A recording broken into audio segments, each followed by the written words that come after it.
ressemble. Il est le Dieu de gloire, élevé dans les cieux. Personne n'est comme lui. Personne n'est comme lui. Personne n'est comme lui. Personne n'est comme lui. Personne n'est comme lui. Personne n'est comme lui. Personne n'est comme lui. Voici, il vient. Ensemble la trompette. Chevauchant les nuées. Brillant comme le soleil. Élève la voix. Car c'est le jubilé. Radio Sion. Dansez. Voici, il vient. Vous savez, nous avons ouvert un grand chapitre, le dessein de Satan, et que nous avons introduit le mercredi dernier. Pourquoi parler des desseins de Satan? Qu'est-ce que nous entendons par les desseins de Satan? Le plan de Satan, les projets de Satan. Dieu dit au prophète Jérémie, j'ai formé pour toi des projets de bonheur et de paix et non de malheur. Et toute la parole de Dieu, n'est-ce pas, nous parle des projets de Dieu, des choses que Dieu nous a réservées, des choses que Dieu a planifiées pour nous. Vous savez, Dieu est un Dieu de dessein, un Dieu de plan. Dieu ne fait pas les choses au hasard. Et nous avons été prédestinés avec lui. Voilà pourquoi, et quand nous lisons le psaume 139, j'aime beaucoup ce psaume. Le psaume 139.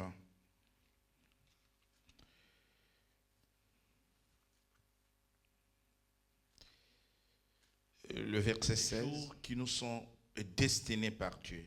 C'est-à-dire que Dieu nous a créés, mais il a planifié, il a écrit, et dans le livre de chacun a un livre de vie.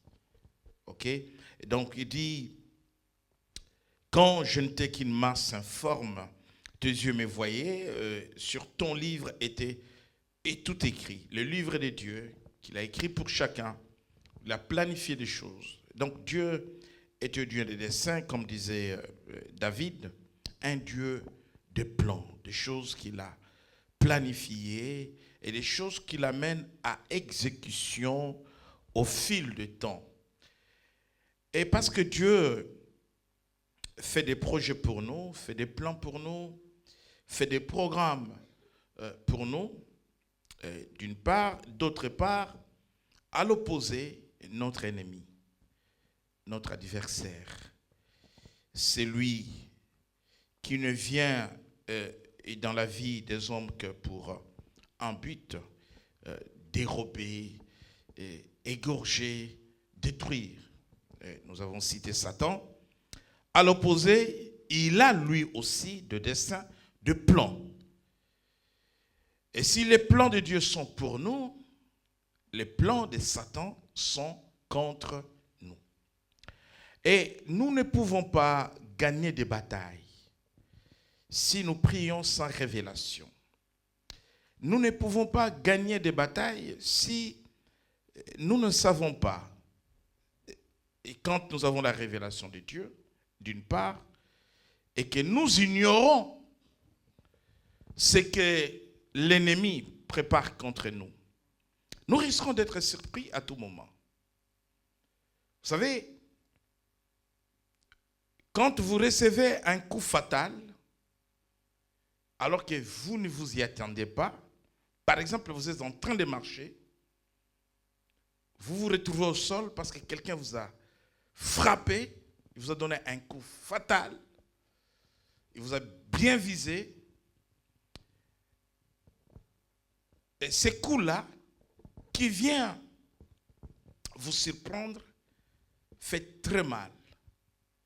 Le temps de vous relever, vous risquez peut-être de ne pas vous relever. Et ces coups peuvent vous amener à l'hôpital, aux urgences. Mais si vous savez que celui qui vient en face de moi, c'est un ennemi, et qui vient pour m'agresser, et donc, vous allez l'affronter, et peut-être que c'est vous qui allez le mettre au sol, parce que vous savez qu'il vient pour vous attaquer. Et la Bible dit dans le livre de 2 Corinthiens chapitre 2 verset 11, nous lisons 2 Corinthiens chapitre 2 verset 11, afin de ne pas laisser à Satan l'avantage sur nous. Car nous n'ignorons pas ses desseins. Nous ne devons pas être dans l'ignorance des mauvaises choses qui sont préparées depuis le monde des ténèbres contre nous.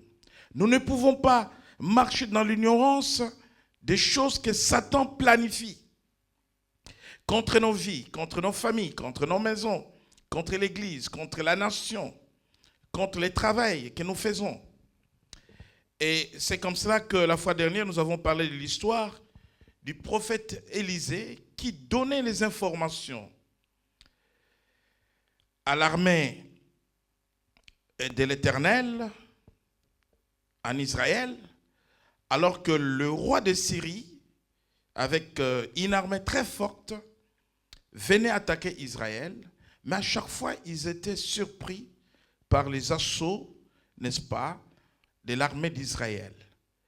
Et le roi de Syrie pensait qu'autour de lui, il y avait des traîtres, des agents doubles qui donnent les informations de l'autre côté. Mais quand il a posé la question à ses conseillers, comment Israël est au courant de tout ce que nous planifions? Et avant que nous agissions, nous sommes surpris par leurs attaques. Et ils vont dire au roi de Syrie qu'en Israël, il y a un prophète qui voit même ce qui se passe dans ta chambre à coucher. Et c'est ce prophète qui donne toutes les informations au roi d'Israël. Effectivement, le prophète Élisée voyait toute la planification de l'ennemi et il donnait les renseignements à Israël. Alors, quand nous parlons du combat spirituel, comme dans toutes les batailles, le renseignement est au cœur du succès. Vous ne pouvez pas gagner une bataille si vous n'avez pas les informations nécessaires sur l'ennemi. Vous ne pouvez pas anéantir un ennemi si vous n'avez pas les informations nécessaires sur l'ennemi. Si vous avez l'information nécessaire sur l'ennemi, vous serez à l'avance et vous allez surprendre l'ennemi. Et c'est comme cela que, quand nous parlons de dessein de Satan, nous devons savoir,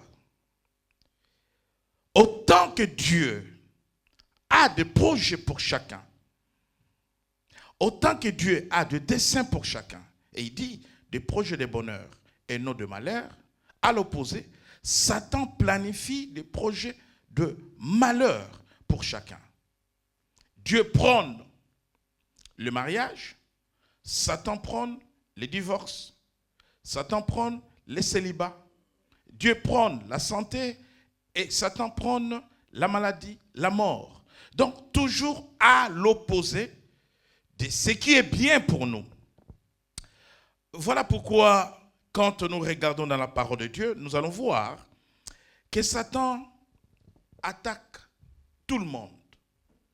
Il a attaqué Jésus lui-même, celui qui est Dieu, il l'a attaqué. Il a formé des projets contre Jésus, contre les prophètes de Dieu, contre les apôtres, contre l'Église, et nous le verrons dans la suite, et contre les enfants de Dieu. Des projets de massacre, des projets de tuerie, des projets de destruction, donner la mort, détruire, diviser, ce sont des choses que Satan fait. Quand nous lisons dans Jean au chapitre 10, le voleur, ici l'expression qui est utilisée c'est voleur. Mais on parle de Satan, mais pourquoi le mot voleur? C'est pour dire qu'il vient sans avertir, sans s'annoncer, Et il vient pour surprendre. La Bible dit, soyez sobres, vigilants, car le diable rôde comme un lion rougissant, cherchant qui dévorer. Il rôde comme un voleur. Le voleur, il vient. Si le voleur veut, n'est-ce pas, faire une inclusion dans votre maison, il va d'abord faire la ronde pour voir si vous êtes à la maison ou vous n'êtes pas à la maison. Est-ce que vous dormez? Est-ce que vous êtes distrait?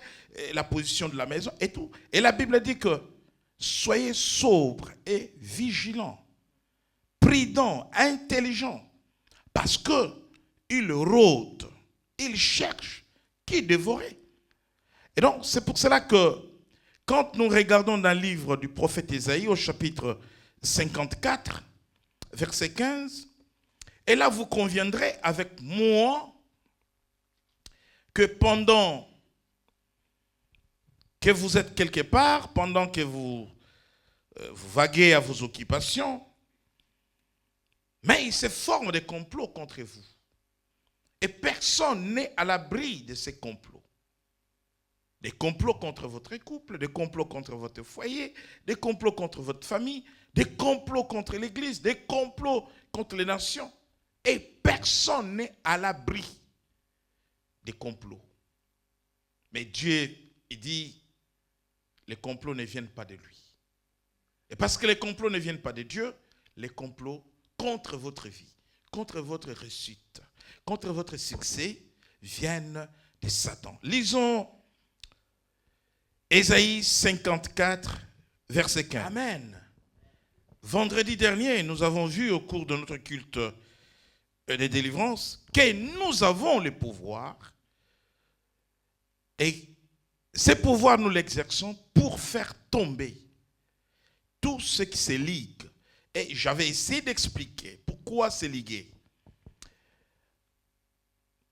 Satan utilise ses serviteurs pour attaquer les humains, mais la stratégie de Satan, c'est de faire en sorte que ceux qui viennent vous attaquer viennent à plusieurs. Et que ceux qui sont contre vous soient à plusieurs. Et la Bible dit que si l'on forme des complots, cela ne viendra pas de moi. Quiconque se liguera, c'est-à-dire former un bloc. Quand nous regardons dans le psaume chapitre 2, le psaume chapitre 2, versets 1 à 3, l'adversaire c'est Satan, l'ennemi c'est Satan. Mais ces émissaires, ceux qui viennent vous attaquer, ceux qui s'organisent, qui planifient des choses contre votre vie, contre vous, s'organisent à plusieurs, ils viennent à plusieurs. Voilà pourquoi à chaque fois on dit qu'ils se liguent, ils forment un camp contre toi, ils forment un bloc contre toi. Et là, le Seigneur dit, brisons leurs liens, délivrons-nous de leurs chaînes. Et ça, c'est l'application dans la délivrance pour renverser le dessein de Satan. Mais vous devez savoir que Satan, très souvent, cherche à connaître le plan de Dieu pour l'humanité. Satan cherche à connaître le plan de Dieu pour ta vie. C'est parce qu'il planifie, il projette de mauvaises choses contre vous seulement quand il a connaissance des desseins de Dieu dans votre vie, des choses que Dieu a promis faire, des choses que Dieu a planifiées pour vous. Voilà pourquoi, dans le livre d'Exode, au chapitre 1er, nous allons déceler un plan de Satan contre un peuple. Exode chapitre 1er, verset 22. Exode 1, 22. Lisons juste le verset. Amen.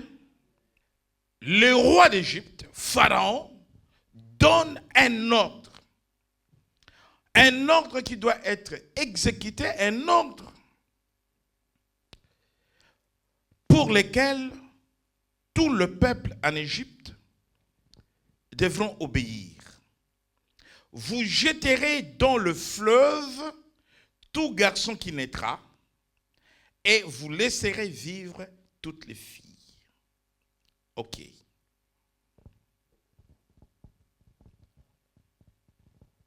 Pourquoi Pharaon donne cet ordre? Nous sommes en Égypte. Et les garçons qu'il devrait jeter dans le fleuve, tous les garçons qui devraient naître et être tués, jetés dans le fleuve, devaient appartenir à une famille. Il ne s'agissait pas ici de tous les garçons nés en Égypte. Mais cet ordre concernait seulement un groupe, les Hébreux. Les Hébreux.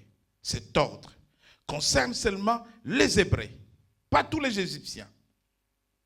C'est comme si ici, je ne vais pas donner un exemple discriminatoire, mais on choisit une catégorie, on dit tous les garçons qui naissent en France, dont les familles sont originaires, c'est pas moi, de quelle contrée de la terre, doivent être jetés dans la Seine ou la Marne. Pourquoi? Ça, c'est un plan que Satan a mis en place et il va utiliser un instrument, son serviteur, qui est Pharaon, pour pouvoir l'exécuter.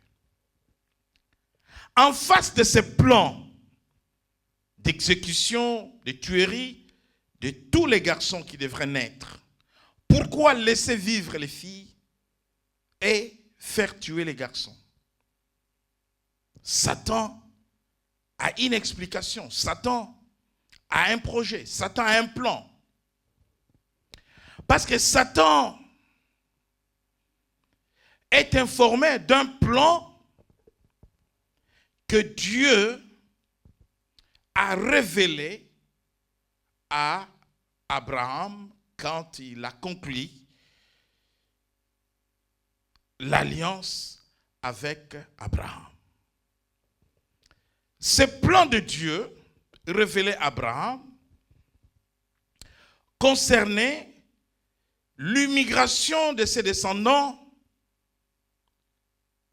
sur une terre étrangère. Et cette terre étrangère, c'est l'Égypte. Et ses descendants devraient attendre environ 4 siècles avant que Dieu intervienne pour les faire sortir de l'esclavagisme afin de les ramener dans le pays qu'il avait donné à Abraham,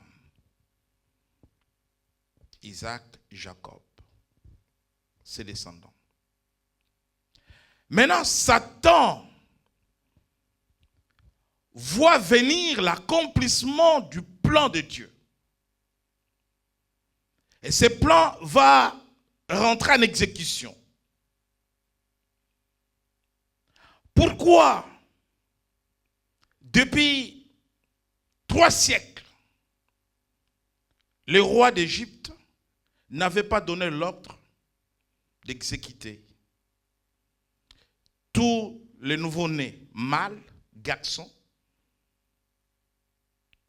des Hébreux? Pourquoi seulement en ce moment-là? Parce que Satan sait que dans cette génération de nouveau-nés garçons, dans cette vague, l'instrument que Dieu va utiliser pour l'accomplissement de la promesse qu'il avait faite à Abraham, pour l'exécution de son plan, va naître le libérateur. Et ce libérateur, c'est Moïse. Posez-vous la question, pourquoi seulement en cette période? Le problème de Satan, ce n'est pas de tuer tous les enfants. Le problème de Satan, c'est de tuer le libérateur pour faire échouer le plan de Dieu. Voyez-vous, il y a un plan de Dieu avec Abraham. Il y a des promesses de Dieu avec Abraham. Et Satan veut à tout prix faire échouer le plan de Dieu. Le problème de Satan, ce n'est pas tous ces enfants qui vont être tués, jetés dans le fleuve. Le problème de Satan, c'est que il y a un enfant qui va naître parmi ces enfants qui naissent de cette génération, et le libérateur est dans ce lot de naissance. Malheureusement, il ne sait pas comment l'identifier, comment le reconnaître. Mais parce que je suis limité, parce que je n'ai pas la révélation sur la personne du libérateur qui va naître, alors comme ça, il faut tuer tous les enfants, désormais tous les enfants, garçons qui naissent dans le fleuve. Les filles, vous les laissez en vie.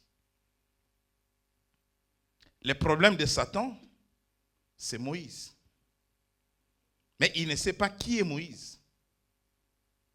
Il ne sait pas de quels parents va naître Moïse, le libérateur. Pharaon qui va donner l'ordre n'est qu'un instrument de Satan. Un serviteur de Satan. Satan va l'utiliser. Il s'inspire des logiciels de Satan pour donner l'ordre et pour exécuter l'ordre. Mais quand Dieu a des plans dans notre vie, à l'opposé, Satan vient aussi avec d'autres plans, d'autres desseins, d'autres programmes. Et Dieu étant un Dieu fidèle, il veille sur nos vies. Et Dieu intervient à chaque fois que Satan va vouloir et faire échouer son plan pour nous atteindre. Et c'est pour cela que l'apôtre dit, nous n'ignorons pas ses desseins.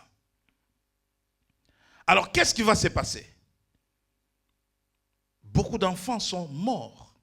Beaucoup d'enfants, garçons, étaient jetés et dans le fleuve.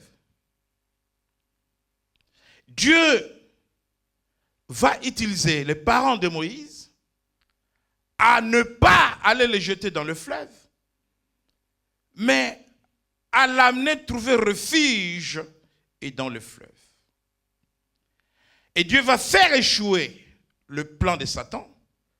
Et quand bien même il y a eu des enfants qui sont morts, mais celui que Dieu a envoyé comme libérateur, Moïse, Dieu va les protéger jusqu'à ce que Dieu envoie la fille de Pharaon se baigner là où les parents de Moïse vont les laisser sous la surveillance à distance de sa sœur.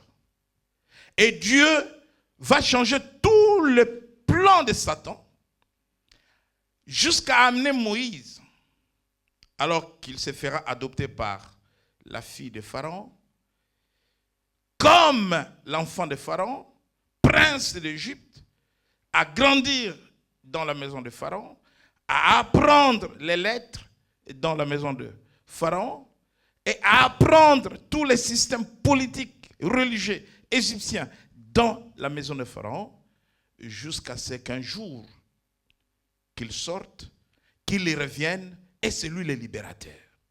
Voyez-vous, il y a le plan de Dieu, depuis Abraham, mais quelque part, Pharaon Satan va élaborer un plan, les desseins de Satan. Et donc, imaginez-vous si Moïse était jeté dans le fleuve. Vous devez savoir que nous avons chacun quelque chose de très particulier pour laquelle nous avons été créés. Vous savez qu'il y a des personnes qui sont irremplaçables. C'est-à-dire que ce que lui, il aurait dû faire, parce que Dieu l'a envoyé sur la terre pour le faire. Si le maire, il ne le fait pas, personne d'autre ne va le faire. Sauf si Dieu lui-même décide d'envoyer quelqu'un d'autre. Imaginez-vous, les Hébreux sans Moïse. Et donc ça, c'est un exemple d'un plan élaboré par Dieu, révélé à Abraham, ce qui devrait arriver. Et c'est dans la période où ce libérateur va naître que Satan va inspirer Pharaon qu'il décide de faire tuer tous les garçons. Pourquoi pas toutes les filles? Que les garçons. Parce que Moïse va naître dans ces lots-là.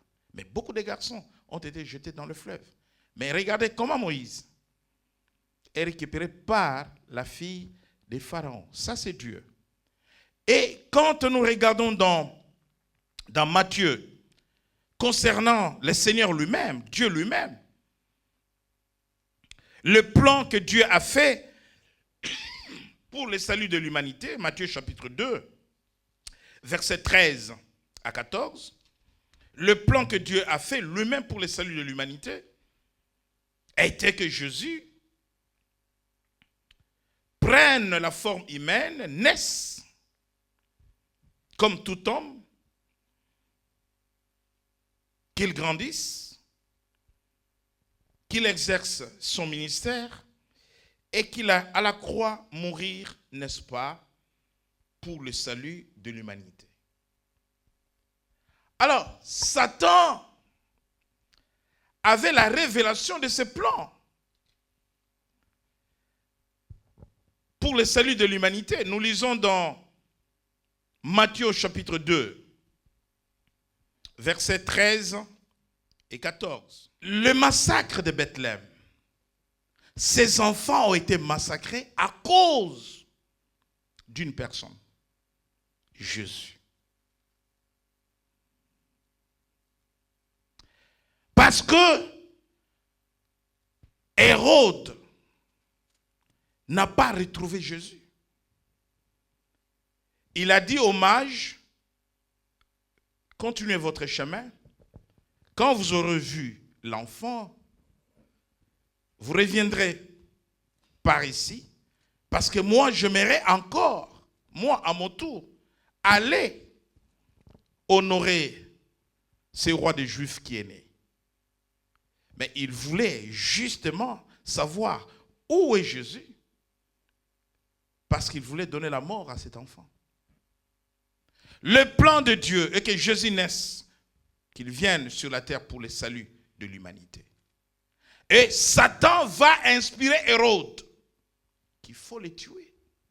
Pourquoi Satan va chercher, excusez-moi, va-t-il chercher à donner la mort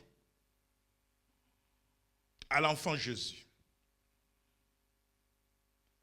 Parce que Dieu avait déjà révélé à Satan ce qu'il allait faire après la chute de l'homme.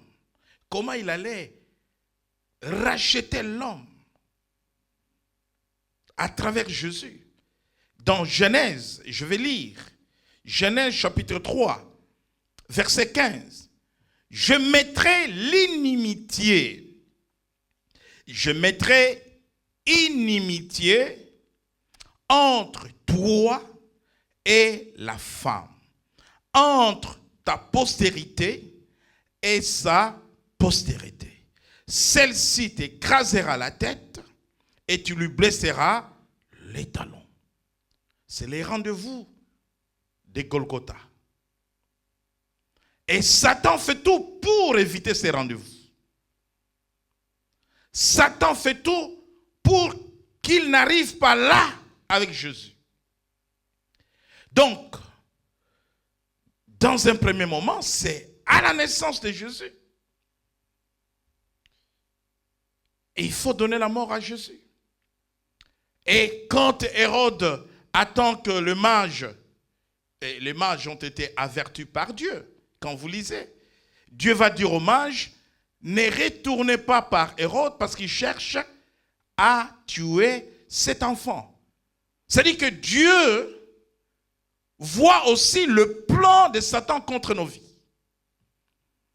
Et si nous sommes en alliance avec Dieu, Dieu va nous révéler le plan, il va nous parler. Dieu va te dire, ne prends pas cet avion. Dieu va te dire, ne pars pas en vacances parce que ton père t'attend pour te tuer, ta mère t'attend pour te tuer, ta famille t'attend pour te tuer. Dieu va te révéler le plan de sorcier contre ta vie. Dieu va te dire, ne les reçois pas chez toi parce qu'ils viennent pour te donner la mort. Alléluia. Les desseins de Satan. Mais ce dessein est exécuté via les serviteurs de Satan, les occultistes, les sorciers, les magiciens, les hommes et les femmes qui servent Satan. Satan va les utiliser pour t'atteindre, pour nous atteindre. Et n'oublie pas que la fuite fait partie de la stratégie de Dieu. N'oublie pas que dans les combats spirituels, il y a ce que j'appelle la tactique de l'éloignement. Ne pense pas que parce que tu es chrétien, que tu devrais te livrer, que tu devrais aller au contact de l'ennemi. Imaginez-vous que Jésus est Dieu, Fils de Dieu, mais il est Dieu. Au commencement était la parole était avec Dieu, et la parole était Dieu. Il dit à Philippe, c'est lui qui m'a vu à vie le Père. Dieu pouvait faire en sorte que son fils, bien-aimé, unique, car Dieu a tant donné, aimé le monde, et il a donné son fils unique afin que quiconque croit ne périsse point, qu'il ait la vie éternelle. Dieu pouvait laisser Jésus tranquille là où il est né. Et quand les soldats d'Hérode arriveraient, ils ne verraient pas l'enfant Jésus. Mais pourquoi le faire déplacer? Pourquoi immigrer en Égypte? Pourquoi aller les cacher en Égypte?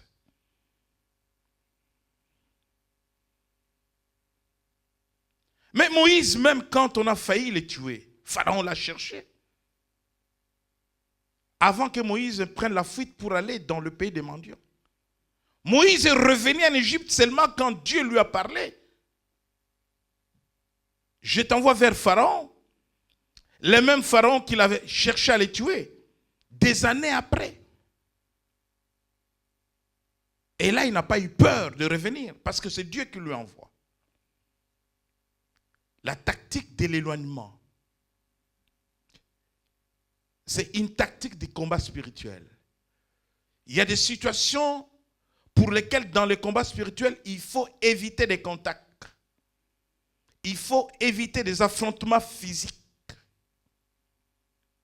Et tout cela, ce ne sont pas des choses qui s'inventent ou qui s'improvisent. Il faut que Dieu te parle. Est-ce que tu dois les rencontrer face à face ou tu dois mener la bataille à distance? Jésus n'a pas affronté Hérode. Dieu pouvait envoyer des anges pour que Jésus affronte Hérode. Vous savez qu'il y a eu des moments où Jésus s'est caché. Jésus s'est caché. Alors que les Juifs cherchaient à les lapider, à les tuer. Il y a eu des moments où Jésus s'est éloigné. On les cherche. Il n'est pas là. Pourquoi? Parce que si les Juifs l'avaient lapidé, Satan aurait dit détruire complètement le plan de Dieu. Parce que Jésus ne devrait pas mourir par lapidation. Il devrait mourir à la croix. Pourquoi? Par moment, il devrait s'éloigner. Les Juifs les cherchent. Lisez les évangiles. C'est écrit dans la Bible. On vous dit qu'il est parti d'un endroit vers un autre endroit parce que les Juifs cherchaient à les lapider, à les tuer. Mourir autrement que la croix serait un échec pour lui. Et le diable a cherché, à part cette occasion, à la naissance. Ce fut la première occasion quand il y a eu les massacres de Bethléem. Et il a changé de stratégie. Il a mis en place un autre plan, la tentation au désert. Imaginez-vous si Jésus l'avait adoré. Si tu m'adores, je te donne tous les royaumes. Regarde, tout ça, c'est à moi, Satan. Et ça, c'était un autre plan de Satan pour faire échouer la mission salvatrice pour laquelle Jésus était venu. Donc, quand vous voyez que Satan a opéré avec des stratégies de plans contre le plan de Dieu, concernant des hommes comme le prophète Moïse, concernant le Seigneur lui-même, les apôtres, il le fait aussi. Le diable n'a pas changé. Dans le livre des Actes des Apôtres, au chapitre 12, et là nous voyons encore un plan de Satan. Satan est en train de mettre à mort les apôtres. Actes des Apôtres, chapitre 12, lisons du verset 1er au verset 6. Vers le même temps, le roi Hérode s'est mis à maltraiter quelques membres de l'Église. Et il fit mourir par l'épée Jacques, frère de Jean. Un projet élaboré par Satan. Là encore, il va utiliser ses serviteurs, Hérode, pour tuer les apôtres. Les apôtres ne sont pas morts sur un lit d'hôpital. Un plan du diable contre les apôtres, contre l'Église. Et là, vous voyez que Jacques, le pasteur de l'église de Jérusalem. C'est Jacques qui était le pasteur de l'église de Jérusalem. Le berger, l'église de Jérusalem. Jacques est tué par l'épée. Mais il y a un plan, le dessein de Satan. Jacques est déjà mort. Mais sur la liste, il n'est pas le seul. Pierre figure sur la liste. Peut-être dans ta famille, le diable a déjà touché des hommes et des femmes. Et tu es sur cette liste. Tu n'es pas épargné. Il y a quelqu'un qui est mort il y a 10 ans, il y a 15 ans. Il y a 1 an, il y a 2 ans. Et toi, tu es sur la liste. Et toi, c'est pour le mois de décembre qui arrive. Et toi, c'est dans 1 mois. Et toi, c'est dans 3 mois. Tu es sur la liste. Sur la liste. Pierre était sur la liste. Après qu'ils ont tué Jacques, ils vont arrêter Pierre. Suivez bien. Il dit, voyant que cela était agréable aux Juifs. Qu'est-ce qui était agréable? Le fait d'avoir tué Jacques. Il fit encore arrêter Pierre. C'était pendant les jours de pain sans levain.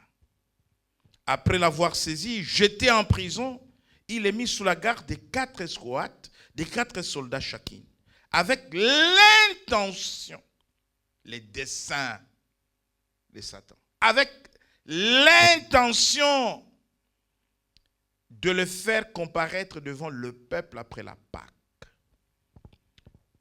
Pierre donc était gardé dans la prison et l'église ne cessait d'adresser pour lui des prières.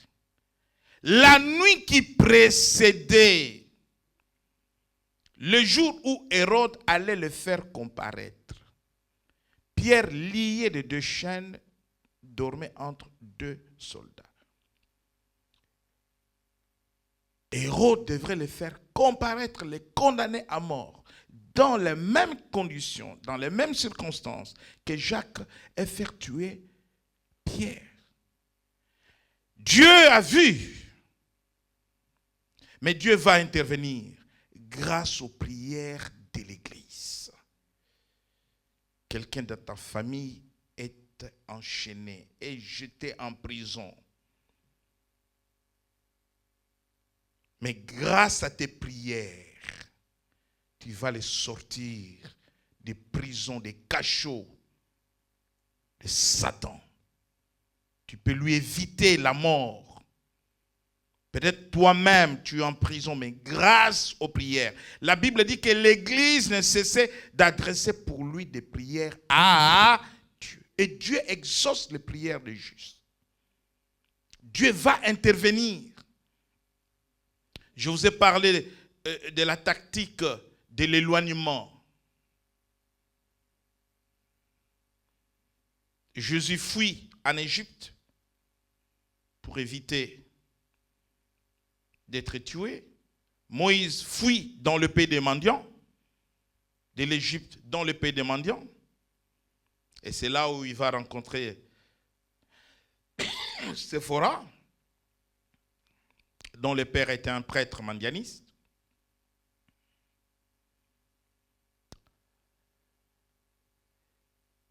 Et il y a aussi la tactique de l'éloignement, mais aussi de la fuite. Dieu fait évader Pierre de la prison. Mais vous parlez des évasions, des gens qui s'évadent des prisons. Mais Pierre s'est évadé des prisons. Mais pas par hélicoptère. Là, c'est la force surnaturelle qui descend. Alléluia. Pour faire évader. Ce n'est pas une histoire, il faut se soumettre à la volonté d'Hérode, il faut respecter les autorités. Non. Parce que Dieu a besoin de Pierre. Le moment de sa mort n'est pas venu. Il doit accomplir encore sa mission sur la terre. Il est fait évader. Parce que Satan a un plan contre la vie de l'apôtre Pierre. Bien-aimé dans le Seigneur, Satan a des plans contre les églises. Satan a un plan contre l'église de Jubilé, contre le peuple de Jubilé, contre les serviteurs de Jubilé.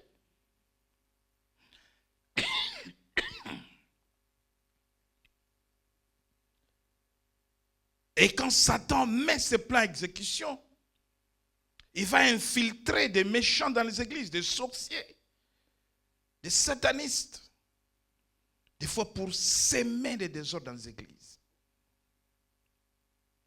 Diviser les enfants de Dieu. Créer des rébellions. L'esprit de rébellion, c'est un esprit de sorcellerie. Vous savez, les premiers rebelles contre l'autorité de Moïse ont été engloutis par la terre, Corée et tout ce qui l'avait accompagné. Moi, ça m'étonne de voir encore dans les églises des gens qui sortent en rébellion.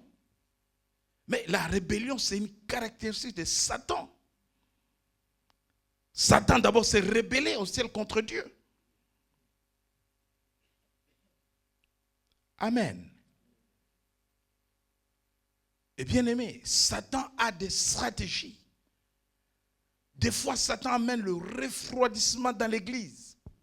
Les gens n'ont pas envie d'écouter la parole de Dieu, de prier.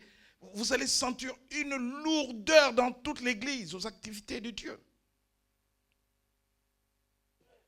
Parce que quand vous ne priez pas, Satan prend l'avantage sur vous. L'église qui ne prie pas, Satan prend l'avantage sur cette église. Et il va y avoir de problèmes, de ceci, de cela. L'apostasie va affecter les fidèles, les chrétiens. Ils vont abandonner la foi. Quand on parle de l'apostasie c'est l'abandon de la foi. C'est-à-dire les gens sont dans l'église, mais ils ont déjà renié leur foi. Quand Pierre a renié Jésus, il était encore disciple de Jésus, non? Je ne le connais pas. Non, je n'étais pas avec lui. Il était encore disciple de Jésus.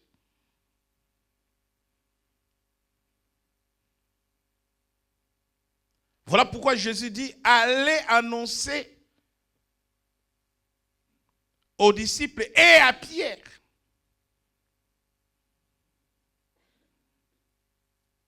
Parce que Pierre s'était écarté. Les desseins de Satan contre les églises. Bien-aimés, nous avons entendu des confessions de sorciers. Un jour, une sorcière m'a dit, je me tiens juste à côté de la fenêtre. Si vous êtes à côté de la fenêtre, ce n'est pas vous.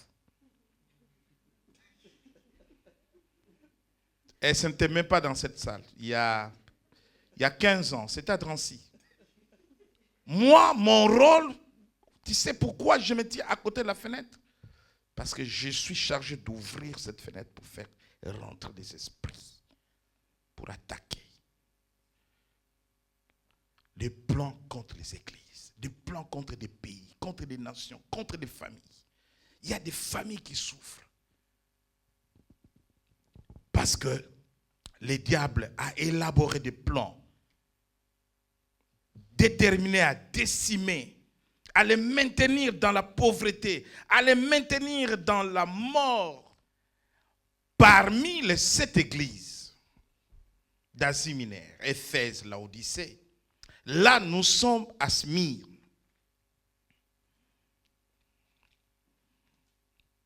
L'église de Smyrne reçoit un message de la part de Dieu. Et Dieu dit à cette église, ne crains pas ce que tu vas souffrir.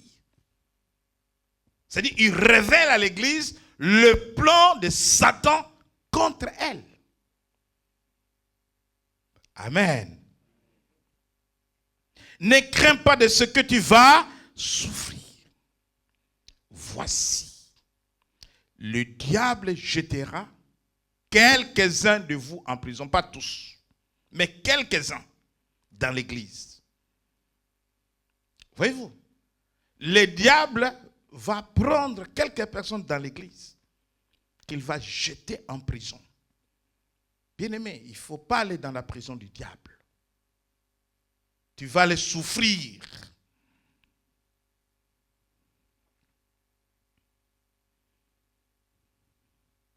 Et vous aurez une tribulation de 10 jours. Un combat, une souffrance de 10 jours. Sois fidèle jusqu'à la mort. Et je te donnerai la couronne de vie. Il révèle à l'église. Attention, le diable a un plan pour vous faire souffrir. Et il va jeter quelques-uns en prison. Bien-aimés, quand les églises se détruisent, Satan utilise toujours les enfants de Dieu, eux-mêmes. Les serviteurs de Dieu, eux-mêmes. Et donc,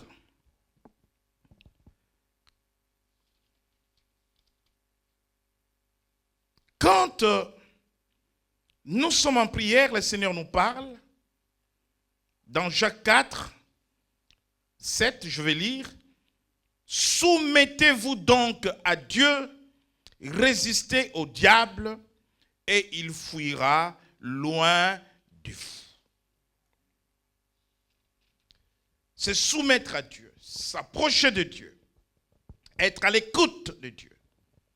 dans la prière, dans la méditation de la parole de Dieu, Dieu vous révèle le plan de Satan. Et quand vous avez la révélation du plan de Satan, vous savez, le diable peut avoir un plan contre votre vie. Et dans ce plan, il va vous coller une relation. Un ami, une amie. Le diable peut vous coller même un collaborateur pour atteindre ses objectifs. Vous êtes dans les affaires, le diable peut vous coller un associé. Il sait ce qu'il recherche. Amen. Le diable peut vous coller une épouse. On vous bénit même à l'église. Le diable peut vous coller un mari. On vous bénit là. Ce n'est pas ton choix. Cette personne est venue avec une mission. Le diable a une mission. C'est un instrument du diable qui va accomplir. Même dans 10 ans. Le diable sait prendre le temps. Alléluia. Amen. Les desseins de Satan, les stratégies, vous trouverez les stratégies de l'ennemi dans les relations humaines, dans des alliances des uns et des autres, les amitiés.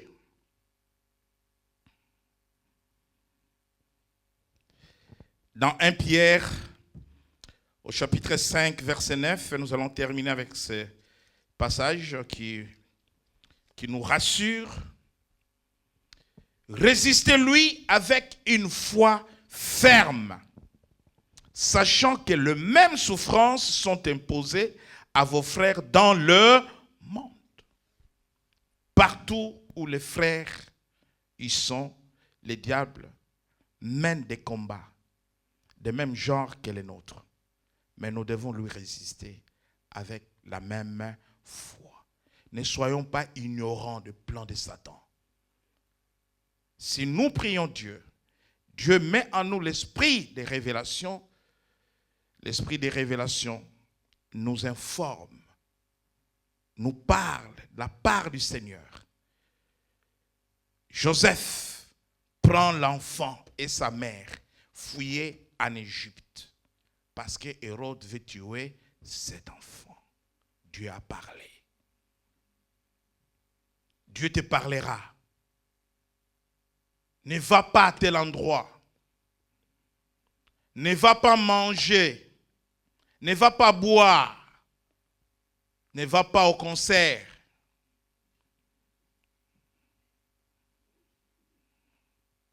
Alléluia.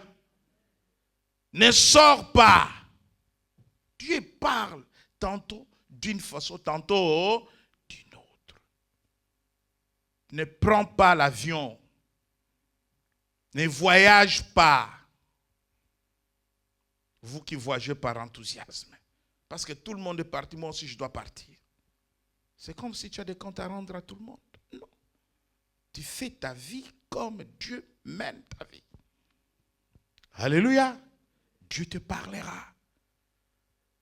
Dieu te dira, voici tes ennemis. Dieu te dira, celui qui t'embrasse ne t'aime pas. Il va te poignarder sur le dos.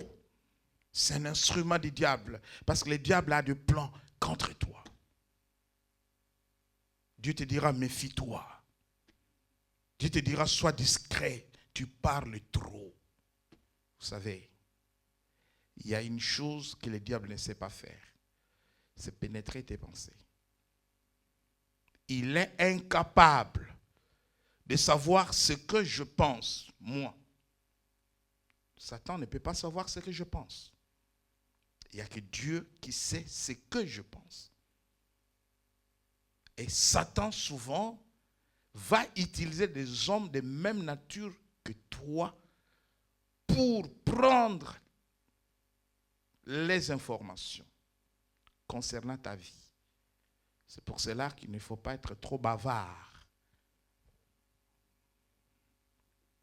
Parce que quand vous parlez beaucoup, les sourciers entendent aussi. et ils les rapportent de l'autre côté. Ils ont besoin des informations. Dieu n'envoie personne, va voir qu'est-ce que la serre dit. Non, Dieu voit nos pensées. Dieu pénètre, il sonde notre esprit, nos pensées. Satan n'a pas cette capacité-là. Est-ce que vous voyez cette différence? Et des fois, vous vous livrez vous-même parce que, téléphone, une heure au téléphone. Des fois, tu parles avec un sorcier, une sorcière. Tu ne connais pas son état d'âme. Et prends, les soirs, compte rendu. Ok, on va planifier quelque chose contre lui. Je vous dis des choses vraies. Et des fois, Dieu dit, gardez silence. Il faut garder silence.